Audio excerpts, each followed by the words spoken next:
அம்மா சுதா, பேசாதம்மா. என்னைக்கு நான் அவரை காதலிச்சு கல்யாணம் பண்ணிக்கிட்டேனோ, எப்ப என் காதலையும் கல்யாணத்தையும் நீ ஒத்துக்கலையோ, எனக்கு கல்யாணமாய் ஒரு நாளாவது உன் வீட்டு வாசப்படியை நான் மிதிச்சிருப்பேனா? கல்யாணம் ஆன உடனே ரிப்போர்ட்டர் வேலையை கூட நான் ரிசைன் பண்ணி ராஜினாமா கடிதத்தை கொடுத்தேன். நீ சொன்ன சொந்த வாழ்க்கை வேற, பத்திரிக்கை வாழ்க்கை வேறன்னு. ராஜினாமா கடிதத்தை நீ கிழிச்சு போட்ட.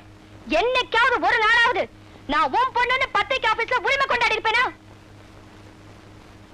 இப்ப என் வாழ்க்கையில தலையிடுறதுக்கு நீ யாரு? எனக்கும் என் மாமியாருக்கும் 1000 இருக்கும்.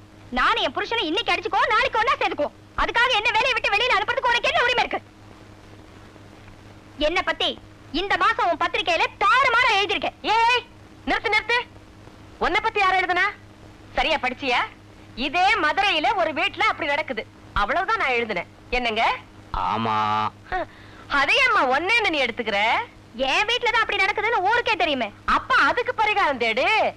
என் பாவாடை அவுந்தது தப்பு இல்ல, பக்கத்து விட்டு பையன் சிரிச்சதுதான் தப்புன்னு சொன்னா எப்படி? பாவாடைய சரியா கட்டிக்கணும் இல்லையா நீ? பொம்பளை என்ன அர்த்தம் தெரியுமா உனக்கு? அவ அரவணைக்கிறதுல பார்வதியா இருக்கணும், சிரிக்கிறதுல லட்சுமியா இருக்கணும், பேசுறதுல சரஸ்வதியா இருக்கணும், மொத்தத்துல முப்பெரும் தேவியரா இருக்கணும், மூதேவியா இருக்க கூடாது.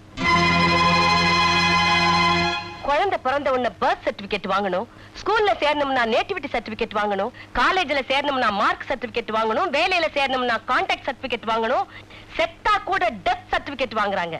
அதே மாதிரி ஆம்பளையா இருந்தாலும் சரி, பொம்பளையா இருந்தாலும் சரி, ஆம்பளைன்னா நல்ல புருஷன் பொண்டாட்டிக்கிட்ட சர்டிபிகேட் வாங்கணும், பொம்பளைன்னா நல்ல மருமகன் மாமியார்கிட்ட சர்டிபிகேட் வாங்கணும். கையில டிகிரி சர்டிபிகேட்டும் சேலரி சர்டிபிகேட்டும் இருக்குங்கிற திமிர்ல உன் மாமியார் கிட்ட மோசமான பொண்ணுங்கிற சர்டிபிகேட்டை வாங்கிட்டேடி படுபாவி. நான் என் புருஷன்கிட்ட வாங்கியிருக்கிறது சுதந்திரம், நீ உன் புருஷன்கிட்ட இருந்து வாங்கியிருக்கிறது விடுதலை. சுதந்திரத்துக்கும் விடுதலைக்கும் வித்தியாசம் இருக்குடி ராட்சசி. அம்புஜம், அம்புஜம், கொஞ்சம் காபி குடுக்கறியாமா? இது வந்துட்டே. பாத்தியம்மா, கீழே இருந்து எங்க அம்மாவோட குரல் ஈன ஸ்வரத்துல கேட்ட உடனே 8 வயசு பொன்னாட்டம் துள்ளி குதிச்சு ஓடினாலே உங்க அம்மா. இந்த அன்புக்கு, பண்புக்கு, கடமைக்கு, மரியாதைக்கு ஒரு தலை என்னம்மா? ராவண மாதிரி 10 தலை இருந்தா கூட ஆட்டு ஆட்டு ஆட்டு ஆட்டுன்னு ஆட்டிக்கிட்டே இருக்கலாம். கழுத்துல சுளுக்கு விழுந்தாலும் பரவாயில்ல, இல்ல ஒவ்வொரு தலையா உதிர்ந்து கீழே விழுந்துட்டாலும் பரவாயில்ல. பொண்டாட்டிங்க பாசத்தை காட்டினா புருஷனுங்க பாதத்துல இருப்பாங்க, கோபத்தை காட்டினா கோபுரத்துக்கே போயிடுவாங்க.